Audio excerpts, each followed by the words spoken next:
Şimdi olay vahim, yani gerçekten de bu bizi, toplumumuzu üzen bir olay, rencide eden bir olay.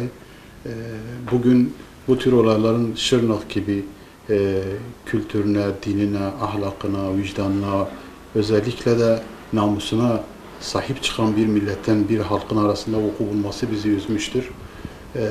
Tabii bunu şimdi olay bir münferit olay gibi gözükse de bunun bu seviyeye gelmesinde özellikle daha önce çokça dile getirilen, sosyal medyada paylaşılan İstanbul Sözleşmesi gibi bir de halk arasında, millet arasında yozlaşan bir ahlaki yapının vuku bulması bu tür olayların da münferit şekilde ortaya çıkmasının en temel noktalarından biridir. Yani özellikle eğer ailede ahlak ve ahlaki değerler, insani değerler yok olursa bu tür olaylarla sık sık karşılaşacağımız muhakkaktır.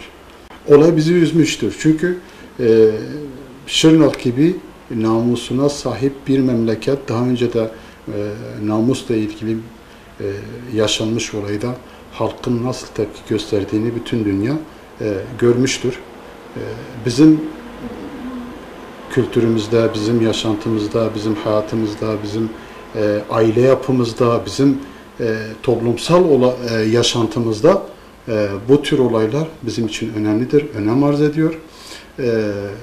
Dolayısıyla böyle bu türden bir olayla Şırnak'ın anılması da bizi üzmüştür. Dileğimiz olur, bu tür olayların bir daha vuku bulmaması.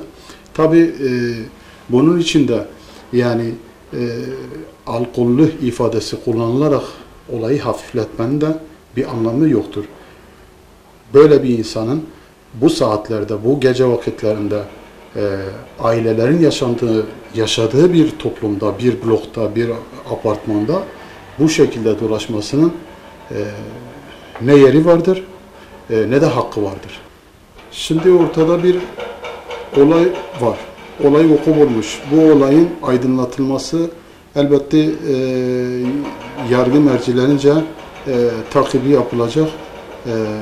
Dileğimiz odur ki bu türden vakalarda en üst ve en ağır ceza ile cezalandırılması.